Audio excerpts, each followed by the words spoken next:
Whenever you're ready. I don't know about you guys, but I'm getting awfully tired of paying almost $5 a gallon for gasoline. It's costing me at least nearly $100 a week just to fill up my car. So today, I'm going to discuss with you the options of alternative fuels. I will start out by citing the negative aspects of petroleum oil-based gasoline. I will then go into the benefits of alternative fuels as a whole. And then I'll go into ethanol, biodiesel, hybrid cars, and electric vehicles, and their benefits to you. So first up, what are the negative aspects of petroleum-based gasoline? Why do we even want to switch to alternative fuels? Well, for one, in most cases it's generally imported.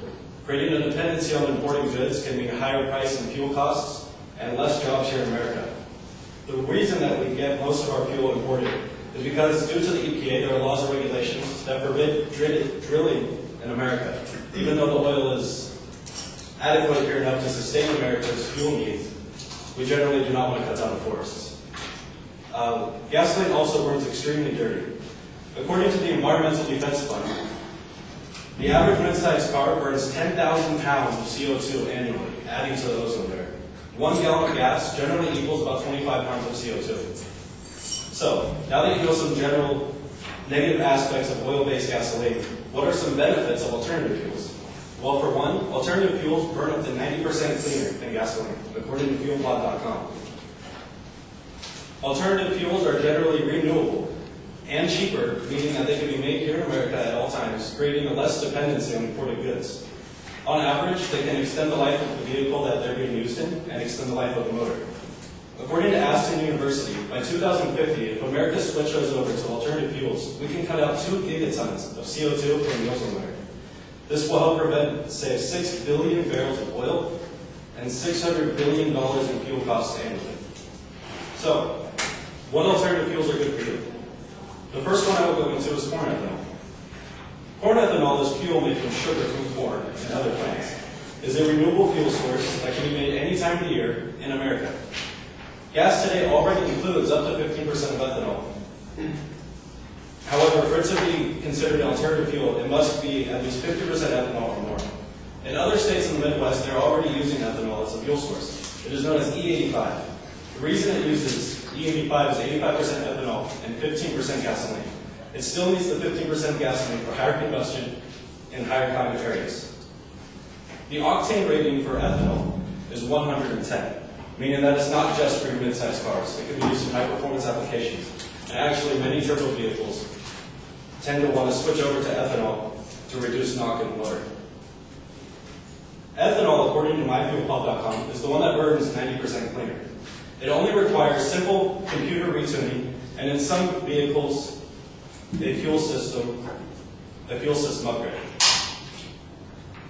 However, there is a price to going over to ethanol.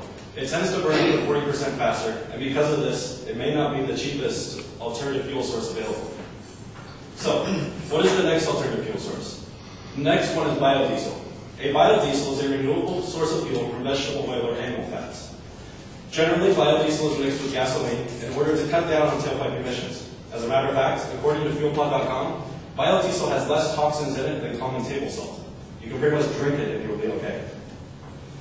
You can make biodiesel yourself, and according to certain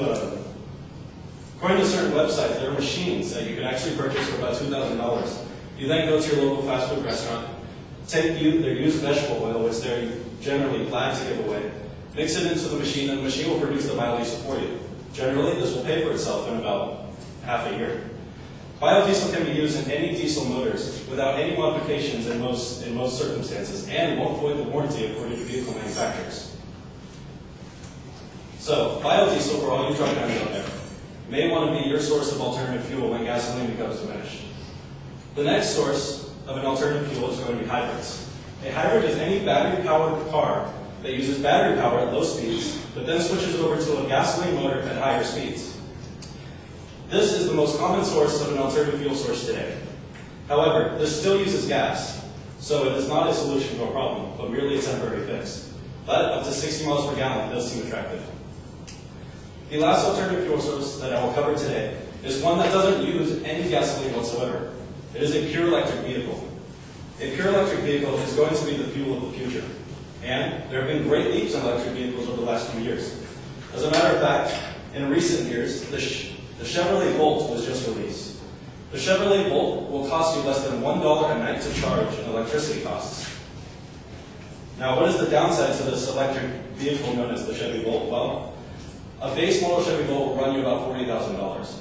So for the price you're paying to not buy gas anymore, you may not even break even for a few years. However, given at the rate that electric vehicles have been going, at the rate that they're going, in the next few years it's very feasible to see every car manufacturer producing at least one electric vehicle on their lineup at a very affordable price.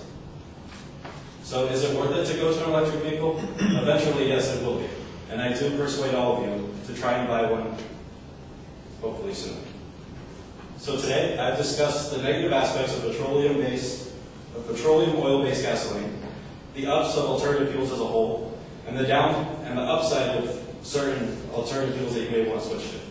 Hopefully, you will all purchase one eventually sometime in your life.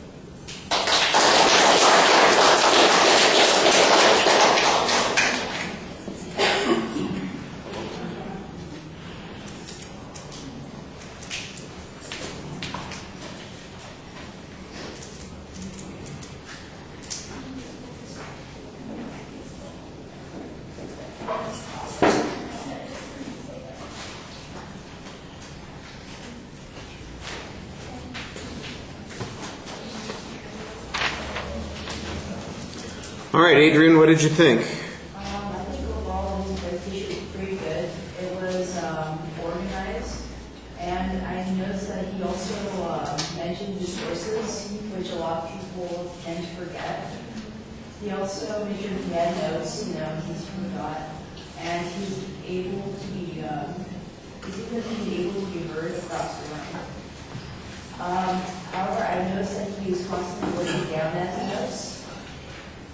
And he had a tendency to fidget a bit with his feet, moving back and forth. So overall, it seemed like it was pretty good.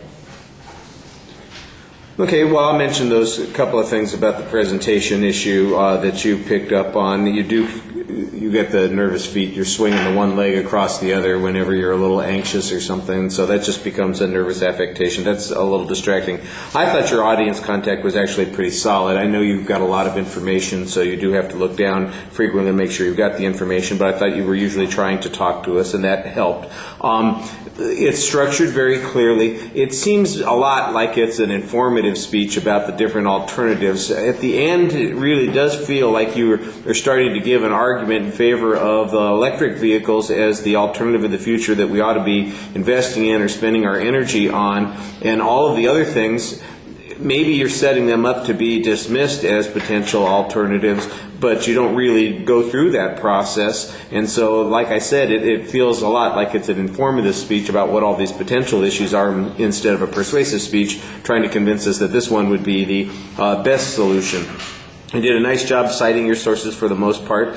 I do think you could use a little bit of more emotional appeal in the presentation, but you had a good summary and all the structural issues are in place. All right. Thank you.